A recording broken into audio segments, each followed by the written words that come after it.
मैं खुशी और आप देख रहे हैं फर्स्ट न्यूज हिंदी। आइए नजर डालते हैं आज की बड़ी खबर पर। खूनी जंग में 4,300 से अधिक की मौत, 12,000 घायल। 10 पॉइंट्स में जानिए अब तक क्या क्या हुआ। हमास के बंदूकधारियों ने 7 अक्टूबर को इजराइल पर गोलीबारी की। इस हिंसा में इजरायली समुदाय के 1,300 लोगों की मौत हो गई, जबकि 600 से अधिक घायल हो गए हैं। ये इजराइल के 75 साल के इतिहास में सबसे घातक एक दिन था। इजराइल हमास युद्ध 12वें दिन भी जारी है। स्वास्थ्य अधिकारियों ने कहा कि गाजा पर इजराइल की बमबारी से मरने वाले फिलिस्तीनियों की संख्या मंगलवार को लगभग 3,000 हो गई है। गाजा में सोमवार को हिंसा तब भड़की जब वाशिंगटन ने घोषणा की कि अमेरिकी राष्ट्रपति जो बाइडेन गाजा पट्टी पर शासन करने वाले हमास पर युद्ध के लिए समर्थन दिखाने के लिए बुधवार को इजराइल का दौरा करेंगे। अब तक कुल 4,300 लोगों की मौत। बता दें कि हमास के बंदूकधारियों ने 7 अक्टूबर को इजराइल पर गोलीबारी की। इस हिंसा में इजरायली समुदाय के 1,300 लोगों की मौत हो गई, जबकि 600 से अधिक लोग घायल हैं। यह इजराइल के 75 साल के इतिहास में सबसे घातक एक दिन था। हमास के हमले के बाद इजराइल ने हमास को खत्म करने के लिए कई रॉकेट दागे, जिसमें अब तक 3,000 से अधिक लोगों की मौत हो चुकी है। इजराइल हमास युद्ध में अब तक कुल 4,300 लोगों की मौत हो चुकी है। इजराइल हमास युद्ध जारी। हमास पर इजराइल के हमले के बाद लगभग आधी आबादी ने अपना घर छोड़ दिया है। इजराइल ने भोजन, ईंधन और चिकित्सा आपूर्ति को रोकते हुए एनक्लेव पर पूर्ण नाकाबंदी लगा दी है। इजरायली हमलों में गाजा में 3,000 से अधिक लोगों की मौत हो चुकी है और लगभग 12,500 जख्मी हैं। करीब 1,200 लोगों के मलबे में दबे होने की आशंका है। इसके बावजूद हमास ने इजराइल पर रॉकेट दागने बंद नहीं किए हैं। संयुक्त राष्ट्र के मुताबिक 10 लाख से ज्यादा फलस्तीनियों ने अपने घर छोड़ दिए हैं।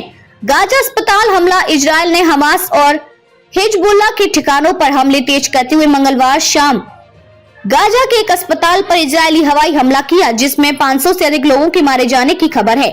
हमास का दावा है कि इस अस्पताल में सैकड़ों लोग शरण लिए हुए थे।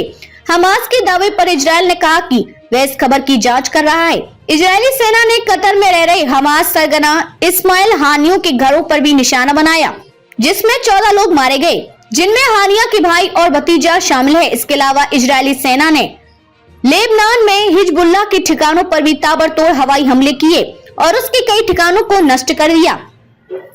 अमेरिका के 2,000 सैनिक अलर्ट पर। लगातार बढ़ते टकराव के बीच अमेरिका ने अपने 2,000 सैनिकों को अलर्ट पर रखा है।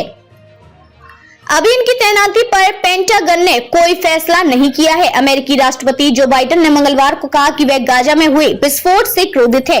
उन्होंने कहा कि मैं विस्फोट से क्षुब्ध और बहुत दुखी हूँ। संयुक्त राज्य अमेरिका सुरक्षा के लिए स्पष्ट रूप से खड़ा है। हमास के खात्मे तक नहीं रुकेगा इजराइल। प्रधानमंत्री बेंजामिन नेतन्याहू ने रूस के राष्ट्रपति व्लादिमीर पुतिन से फोन पर बात की। उन्होंने पुतिन को हमास के विरुद्ध जवाबी हमले और क्षेत्र के विभिन्न नेताओं से हुई बातचीत के बारे में बताया।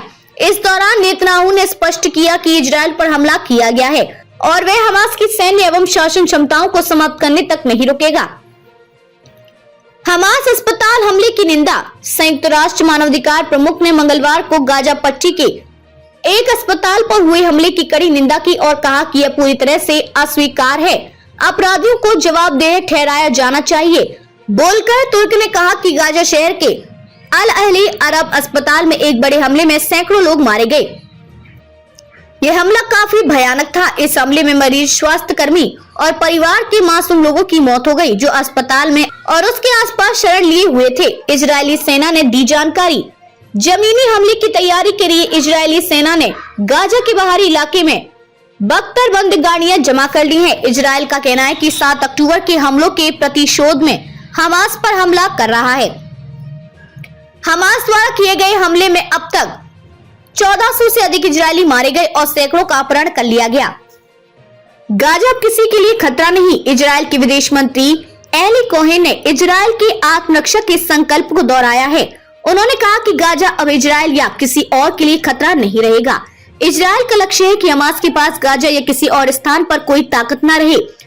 संघर्ष विराम की कोशिश जारी। गाजा वासियों तक मानवीय मदद पहुंचाने और हमास के कब्जे से बंधकों को छुड़वाने की कोशिश भी जारी है।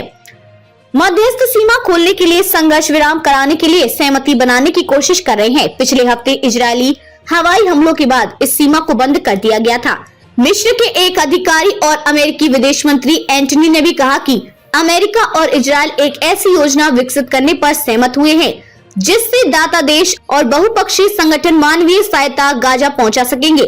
सैन्य खुफिया के प्रमुख ने जिम्मेदारी स्वीकारी। इजराइल के सैन्य खुफिया विभाग के प्रमुख मेजर जनरल एहरोन हलीवा ने हमास के 7 अक्टूबर के हमलों का जानकारी नहीं दे पाने की जिम्मेदारी ली है। अधीनस्थों को लिखे उनके इस पत्र को इजरायली मीडिया ने प्रकाशित किया है। खबरों में अब तक के लिए बस इतना ही। फिर होगी आपसे मुलाकात ऐसी ही एक और बड़ी खबर के साथ। तब तक के लिए नमस्कार और देखते रहिए फर्स्ट न्यूज हिंदी।